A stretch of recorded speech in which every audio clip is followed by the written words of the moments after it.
Imo East Senatorial District of Imo State.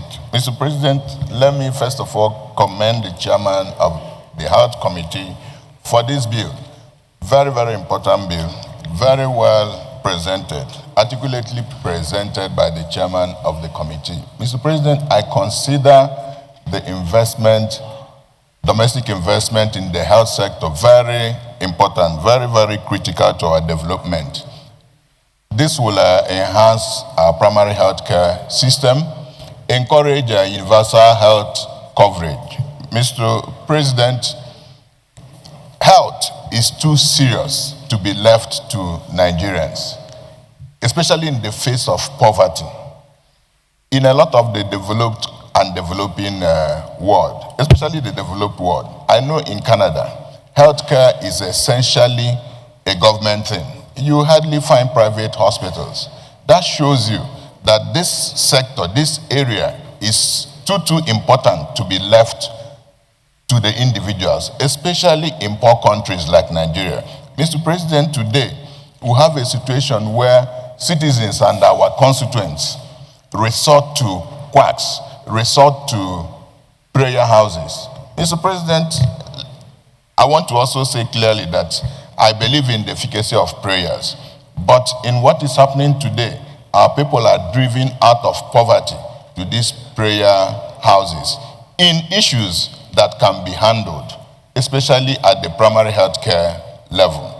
Mr. President, I support this bill, and I also want my colleagues, urge my colleagues to support the second reading of this bill, so that Nigerians will have access to health insurance. Mr. President, I believe that for the healthcare system to be effectively enhanced, there must be a resort to health insurance.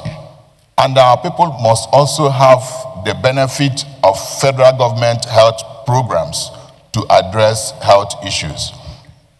In my constituency, Mr. President, it may interest you to note that I have also introduced the health insurance system in my constituency, and I can testify that it is working wonders.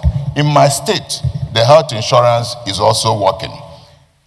And what inspired me to do this is, in my routine health interventions, I discovered that something more permanent needs to be done.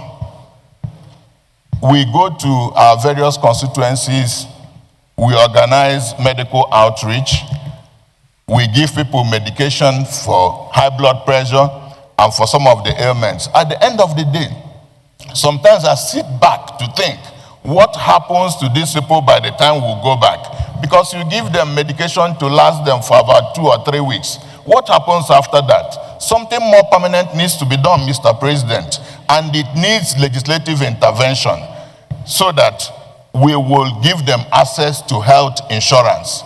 That is the remedy, Mr. President. So an investment in this sector will enhance the health insurance policy and system in our health sector. Mr. President, this is a very, very good bill, and I believe that as a parliament, we must intervene to make sure that we give our people the universal health coverage, which will increase the health efficiency and efficacy in our country. Thank you, Mr. President. Thank you, distinguished colleagues. Distinguished Senator Chacha.